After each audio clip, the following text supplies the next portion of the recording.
Hello everyone, myself Sneha and I am from Sri Venkateswara College of Engineering. Today we are going to discuss the introduction to data link layer and services provided by data link layer. Now let's see the contents which we are going to discuss today. Firstly, introduction to data link layer, functions of data link layer, services provided by the data link layer, challenges of the data link layer, and at last conclusion. Now let's see introduction to data link layer.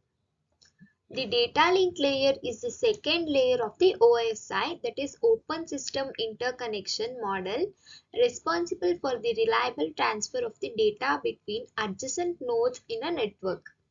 Its primary functions include framing, addressing, and error detection, ensuring that the bits transmitted over the physical layer are delivered accurately and in the correct order. Now, let's see functions of the data link layer. Firstly, framing. Framing definition includes the data link layer divides the stream of from the network layer into frames. The purpose is the framing delineates the boundaries of individual frames, making it possible to extract and process discrete units of the data. Header and trailer. Each frame typically consists of a header and trailer. The header contains control information, addressing details, and sometimes sequencing information. The frame length field specifies the number of bits or bytes in the frame. Helps the receiver try determine the frame boundaries. Let's see error control. Error control in the data link layer involve techniques and mechanisms to detect and, in some cases, correct errors that may occur during the transmission of the data frames. Error detection. Identify the presence of errors in the transmitted data. The techniques checksums and automatic repeat request. The checksums, a sum or hash value computed from the database, is appended to the data. Automatic repeat request automatically handle retransmission of the frames upon error detection. Now let's see the types of automatic repeat request, that is ARQ. There are stop and wait ARQ, go back and ARQ, and selective repeat ARQ. The stop and wait ARQ. The sender waits for an acknowledgement, that is ACK, from the receiver before sending the next frame. Go back and ARQ. The sender continues sending frames until an acknowledgement, that is ACK, is received. Selective repeat ARQ. The sender maintains a window of the sent frames. Now let's see flow control. The flow control in the data link layer is a mechanism to manage the rate of data transmission between the devices, ensuring that a fast sender does not slow receiver. It plays a crucial role in the preventing data loss and maintaining efficient communication. Selective repeat only retransmit frames with errors instead of retransmitting the entire set. Reduces retransmission overhead and improves overall network efficiency. Go back in ARQ. Sender continues to transmit frames until an acknowledgement is received. Flow control techniques in shared medium networks. CSMA or CD, that is carrier sense multiple access with collision detection. Used in Ethernet networks, devices listen for a clear channel before transmitting to the avoid collisions. Now let's see data link layer, media access control, MAC. The MAC sublayer operates in layer 2, that is data link layer of the OSI model. Its primary function is to manage access to the physical network medium and ensuring that multiple devices can share the medium efficiently.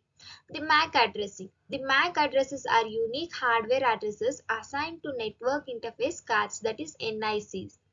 These addresses are essential for identifying devices on local network and are used in the framing process. Collision handling. In a wired networks, collisions are detected and a collision handling mechanism is employed to retransmit data. In wireless networks, the protocol aims to avoid collisions by using RTS and random backoff periods. The Ethernet and LANs. Ethernet, a widely used protocol at the data link layer, enables the creation of local area network. It defines the rules for transmitting data packets within a LAN, offering high speed and reliable communication. Wireless data link layer. In wireless networks, the data link layer is responsible for managing access to the wireless medium and ensuring secure communication. It utilizes protocols such as Wi-Fi to enable wireless connectivity. Now let's see services provided by data link layer. Reliable delivery, error detection and correction, addressing and routing. Reliable delivery ensures that data packets are delivered to the destination without loss or duplication. Error detection and correction detects and corrects errors to maintain data integrity and ensure accurate delivery. Addressing and routing manages the routing and forwarding of data packets to their destinations within the network. Now let's see challenges of the data link layer. Packet loss, network congestion, frame synchronization and security. Packet loss deals with the data packets and ensures reliable data transmission. Network congestion addresses the issue of traffic overload, preventing network slowdowns.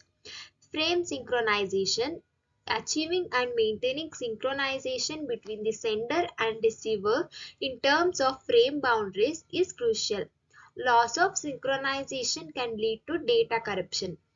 Security. The data link layer is vulnerable to various security threats, including MAC addresses and frame. Implementing security measures such as MAC address filtering is essential. Now let's see the conclusion part. In the conclusion, the data link layer is a component of the OSI model responsible for managing communication between devices over a local network. Its primary functions challenges local network and the seamless flow of information. And finally, thank you for watching my video.